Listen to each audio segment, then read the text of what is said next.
Next on ABC7's Good Morning El Paso Weekend, beyond the construction, more changes are coming to how you'll be driving on I-10 throughout the El Paso area. And summer's coming to an end for many Borderland students, including those getting a first look at their new schools and classrooms. And it's been 10 years since Storm 2006 devastated the Borderland, but some of the scars have yet to heal. Storm Track weather, Stephen. Rain chances are returning to the area. We'll take a closer look of what you can expect coming up.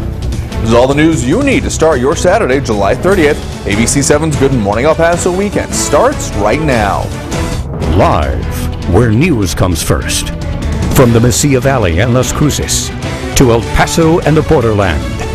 This is ABC7's Good Morning El Paso Weekend. Well, good morning, El Paso. Thank you for joining us. I'm Andrew J. Polk. We start with breaking news this morning. El Paso police say that they responded to a call of shots fired around 3:50 this morning. Happened on the 8800 block of Mount Shasta in northeast El Paso. This is new video just into our newsroom. Police say members of the SWAT team were called in after a man barricaded himself inside the home. But shortly thereafter, the man exited the home and the SWAT team was called off. The man was taken into custody and the scene was cleared shortly thereafter. Police haven't released any other information at this time. We're still working to find out more about the circumstances surrounding this incident, so check back for the latest on air and online at KVIA.com. And TxDOT is making some changes along I-10 after police say the number of crashes has dramatically increased since construction began. For the past 15 months, El Paso police say they've seen more than 350 crashes between Red Road and Porfirio Diaz. 76 of those reported injuries and 4 of them resulted in deaths. TxDOT is hoping to decrease those numbers in the near future. Coming from the state line heading east, drivers can go 75 miles per hour. Then just south of Vinton, you'll need to pump the brakes because the speed limit now drops to 60. TxDOT says that should help ease the flow of traffic through the construction starting at Mesa, where speed limit is now 50 miles per hour. So staying with traffic this morning, drivers on the west side have an important traffic alert to remind you about. Starting tomorrow morning, I-10 will be completely closed for 26 hours from the Sunland Park entrance to the overpass. The closure starts at 3 a.m. Sunday and will reopen then at 5 a.m. Monday. Crews will be demolishing the remaining portion of the Paisano Bridge. On top of that closure, the 2 left lanes on I-10 East will also be closed. It will be between the Sunland Park overpass and the Executive Center Boulevard exit. This will also be from Sunday morning at 3 to Monday morning at 5. So getting to your Storm Track weather now for the days ahead. Let's get your first forecast with Storm Track meteorologist Stephen Decatur. Good morning, Stephen. Good morning, Andrew. It's going to be a warm one today once again, and rain chances really won't be around today, but they are going to be returning to the area, so you can expect that wet weather to be back with us. For now, though, temperatures in the middle 70s starting off, fairly comfortable out there. It is only going to rise from there, though. Lots of sunshine once again today. Storm chances will remain north over those northern areas that are starting off a little bit cooler this morning, back in towards Rio Doce. So you have some storm chances today, but again, Las Cruces and El Paso, we do expect to stay dry.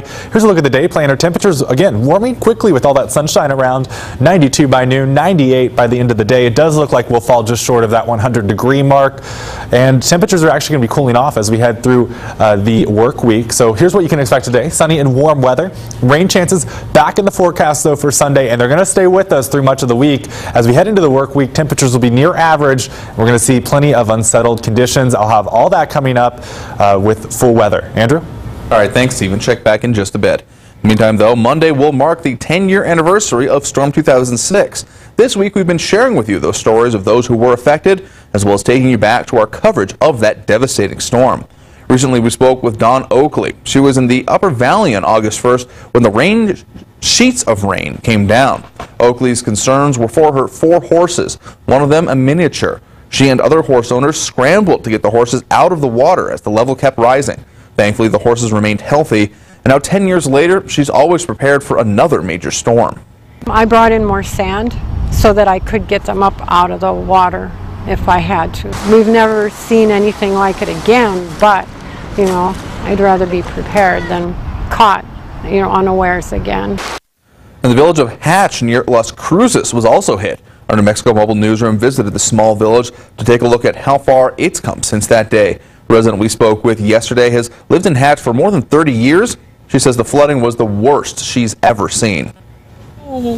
Emotional. I still do. You get so emotional just say that all your hard work that you've done for years and years. The streets of Hatch became rivers. The water raging so fast, businesses and homes were flooded and families had to be evacuated. The Plazitas Arroyo was breached. The water had nowhere to go but straight into the village. Current Hatch Mayor Andy Nunez says there was a lack of accountability for the breached arroyo. In the years following, the village has worked tirelessly to recover. Some haven't recovered yet, but most of them recovered pretty fast because we had, you can't believe the people that came in to help. I do not think that we'd have the same flood. For one thing, the thing's been built up and it's been cleaned out quite a bit, and then the two bridges were redone. And ABC7 is giving you a virtual tour of all the damage the borderlands saw during Storm 2006. Just go to KVIA.com and click on the banner at the top of our homepage. It's a very interesting interactive map called Storm 2006, Then and Now. Just click on the different parts of town and you can watch some of our coverage of Storm 2006. We're also discussing Storm 2006 on ABC7 Extra tomorrow night. El Paso Water Vice President Alan Schubert and National Weather Service meteorologist Greg Luden will join Stephanie Guadian. They'll be talking about the uniqueness of the storm, its impact, and what El Paso is doing with your stormwater fees to solve problems the storm exposed. Make sure to tune in tomorrow night at 10:35 only on ABC7. Las Cruces police say a suspect from last night's stabbing could also be a possible suspect in another stabbing. Last night, just after 8 o'clock, police say a man was stabbed in the neck on the 500 block of Sun Valley. Police say he refused treatment and they have a suspect in custody. A police spokesman tells us the suspect in this case could be a possible suspect in another stabbing that happened Thursday night on Amador near the community homeless shelter. And in El Paso, a man is charged with attempted murder after he allegedly stabbed a man several times in the chest. 34-year-old Armando Martinez was taken into custody yesterday. Police say he got into a fight with a 34-year-old man at a home on the 5600 block of Waldorf in northeast El Paso. There's no word yet on his condition. But the ABC7 I-team has learned that Martinez has an extensive criminal history going back to 1996. The most recent arrest came last year when he was charged with making a terroristic threat. And trial is set to begin next week for the man accused of murdering his girlfriend back in 2013. It was in August of that year that then 18-year-old Adrian Garcia was arrested and charged with the murder of Alejandra Arango. The 15-year-old girl was found dead in the bathtub by her mother in their home in San Elizario.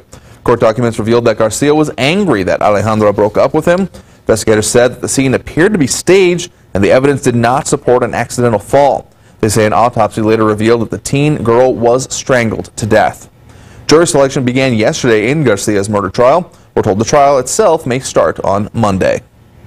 The investigation continues after a body was found in Sunland Park yesterday morning. Sunland Park police say Border Patrol agents caught 2 illegal immigrants near Mount Cristo Rey who alerted them to the body. ABC7 was there as crews started hiking near the mountain to recover the unidentified person. Officials have not released any other details. Border Patrol agents were also assisting with those recovery efforts. The El Paso Fire Department is investigating what caused an early morning fire, left about $90,000 worth of damage behind. It happened yesterday morning around 9:30 at the 1500 block of Honeysuckle. That's off Montana near the airport. Fire officials say at first they were told children may have been inside the home, but that the family was away at the time. The cause of the fire is still not fully known. And a former KLAQ employee says she was wrongfully fired after she was not allowed to take maternity leave. Stephanie McMaster Burning is suing KLAQ's morning host Michael Witt, also known as Buzz Adams. McMaster used to work alongside Adams. This is file video of the two from last year.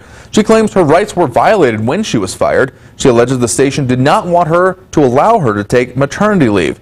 KLAQ's parent company, Town Square Media Broadcasting, denies those allegations. And a statement from General Manager Brad Dubois says, quote, "While we can't comment on pending litigation, the statements made by Stephanie McMasters are untrue." He adds, quote, "The truth about McMaster's termination will be fully revealed in court. Town Square Media and KLAQ-FM absolutely supports working mothers and care about providing them with the time they need." McMaster also claims that Buzz Adams allegedly made comments criticizing other employees, men and women, who took time off because of a pregnancy. For many Borderlands students, summer vacation is coming to an end, unfortunately. This Monday is the first day of school for students in the Socorro School District. Yesterday, hundreds of students and soon-to-be students got to see their new schools and classrooms for the first time. ABC7's Jerry Nahara spoke with the district superintendent. He brings us this story.